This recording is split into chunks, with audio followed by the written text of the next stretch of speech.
Welcome to the Bloody Hippos YouTube channel. This is episode 1 of Unheard of Martial Art. Today we are talking about Silambam. I spent over a week making the script for this video. All of the sources I used will be in the description. Silambam is a martial art that uses a long stick made out of bamboo, which is called the Silambam. The Silambam can be different lengths, but it is generally 6 to 8 feet long. Silambam has different strikes, blocks, and spins. There are both offensive and defensive techniques within the martial art. This art has been influenced and also influences martial arts found throughout Asia. This shows that the arts share a heritage through trading and sharing culture. The bamboo staff techniques are similar to techniques found in Filipino martial arts and Indonesian pencak silat, especially striking in defense. The main principles of this art, such as being precise, having good timing, and being fluid, are similar to arts such as Krav Maga or MMA. The strategies used within this art teach people how to predict and counter their opponents. In turn, this shows how this art is still valuable in modern times. Each movement combines power and style. Someone who does this art needs complete focus. John is a man of focus, commitment, and sheer will. One of the most prolific masters of this art is Master A. Barunan Salam. Please correct me if I pronounced that wrong, I'm pretty sure I did. He has been teaching this art for over 30 years, and he is not only teaching the art in India, but is also talking about it around the world. Here is a video of him talking about the martial art in Florida on May 24th, 2025. I'd like to talk a little bit about Silambam. How many people have heard of that art? Silambam is one of the oldest arts in the world from India. He has a book that he's selling out there. One of the few books on Silambam. One of the older arts. And if you want to talk about it? You want to talk about it? Sure.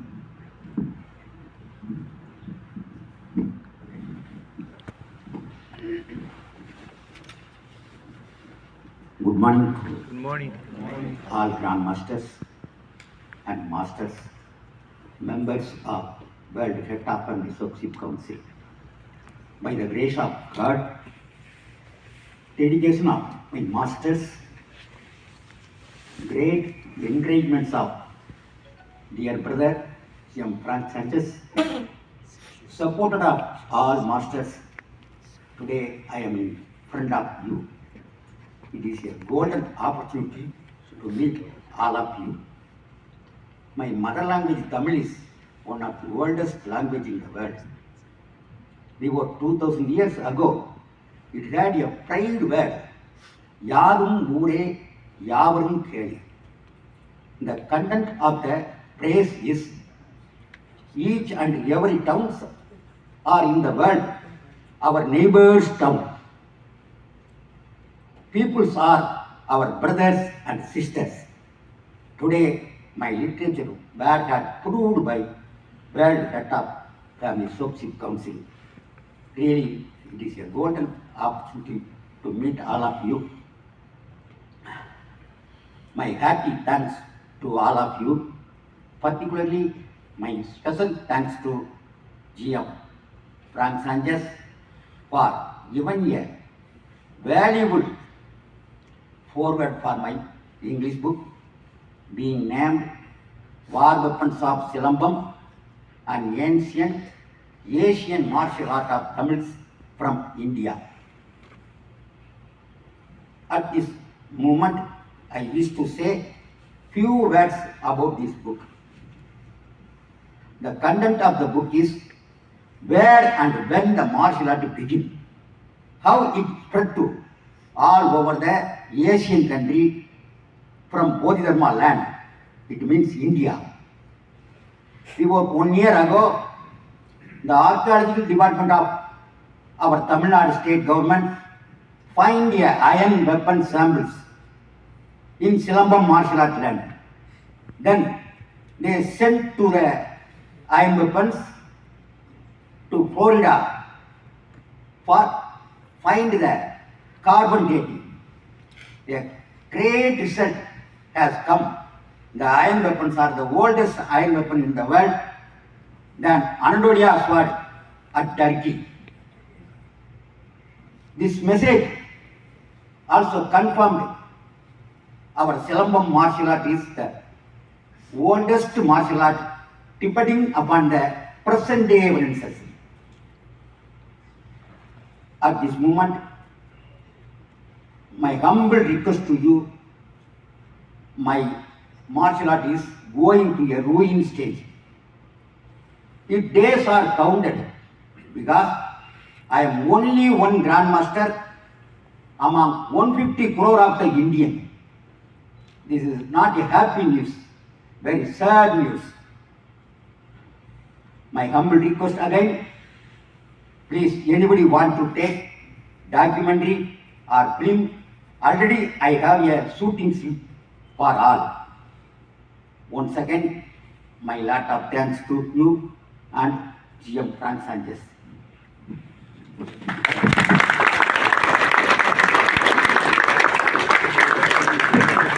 He has posted 1,000 videos over the course of 10 years and only has 2.19 thousand subscribers.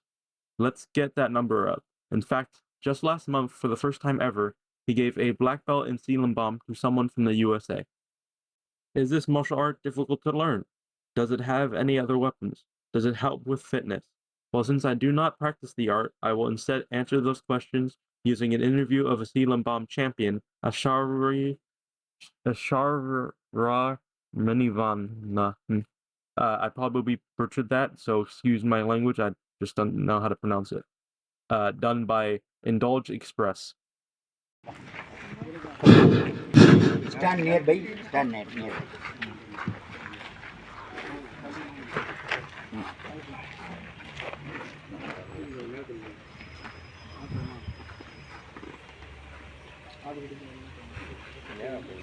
Video எடுத்துருப்பா photo எடுத்து எனக்கு அனுப்பி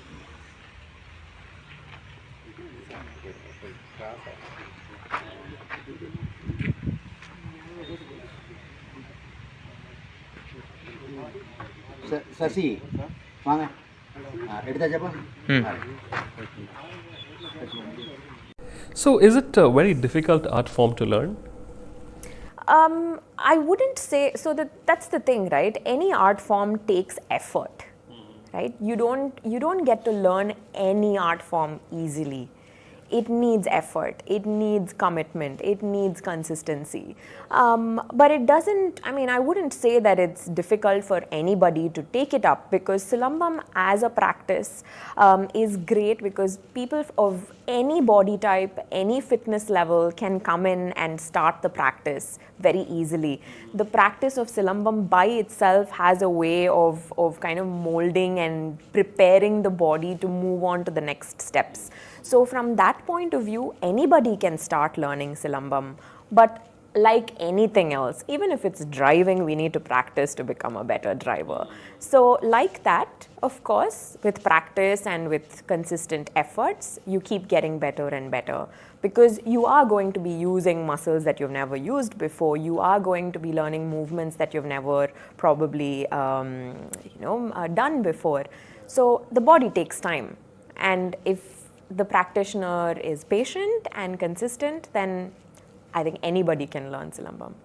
That's encouraging, But can we look at Silambam for fitness, because, it's such a big word today. Everybody wants to be fit, and, nobody's talking about the mind. Everybody wants to be fit. They want a six-pack. They want to go to the gym. There are many things that people are trying. People have even tried dance, to lose weight and, stay agile and fit. So in that context, can Silambam be used as a fitness exercise? Sure. So before I answer this question, I'm going to go back step a little bit to the root of where Silambam comes from. Silambam is primarily a martial art form. It's a fighting technique, right? So over 3,000, 4,000 years ago, there were techniques of using a staff or a stick to attack and defend. And these techniques were inscribed in palm leaf manuscripts. So that's the Kambu Sutram, or the first kind of documented evidence of Silambam. So the martial art or the fighting technique form of Silambam is the root, and that forms the core of the practice. Beyond that stage, when it comes to the Sangam period, the Cholas, Cheras, Pandyas, there we see Silambam being the primary physical fitness and strength and weapon-based technique that all the soldiers were trained and taught. Way before Rani of Jhansi, we have Velu Nachiyar of the Sivagangai region, who is considered to be the first woman the royal in India to have successfully pushed the Britishers out of her kingdom. And she had an entire army of women soldiers who were all experts in Silambam. So you see Silambam being used actively in warfare. So first it starts as a martial art form, and then it goes into the warfare aspect of it. But as a part of the warfare, there's of course the training that the soldiers go through, and that is fitness, because they're training for all the other requirements of facing a war. It was only later during the British rule that Silambam was banned, and during that time, the next kind of segment or phase of Silambam came into existence, which is the performing art style of Silambam or Alangara Silambam, because they still wanted to continue their practice, but it was banned. So they had to figure out a way to still keep the practice going. That's when, with the parai and the urumi and with other instruments, people started performing Silambam with music.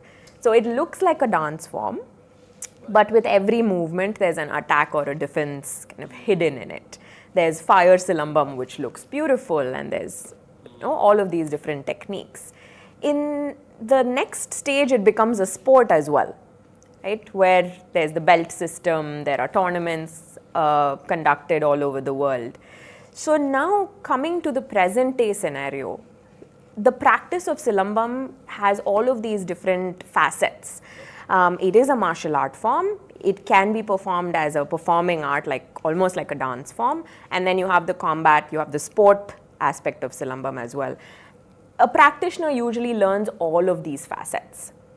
So then what happens is, during 10, 11 years of my Silambam practice, I didn't really have to go for separate strength training or functional fitness or anything of that sort, because Silambam being one practice gave me everything. It gave me stamina, cardio, strength, conditioning, flexibility, breathing techniques.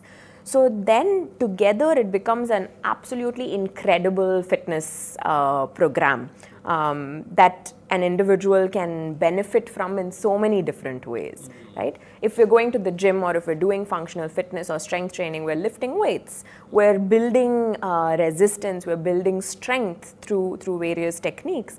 With Silambam, every weapon has a different weight, it has a different physical form that we train with. And each and every step that we keep moving forward in builds strength, builds stamina, builds fitness in very many different ways. So from that point of view, Silambam has been an absolutely incredible fitness journey for me personally, and for everybody else that I've seen practicing Silambam as well, which is why I think it's incredible, because this art form, which started 3,000, 4,000 years back as a martial art, is so relevant and useful to our present day as a fitness solution and a fitness regime, which is why. Nice. So we've spoken about Silambam. What other weapons do you know how to use, and have you trained with?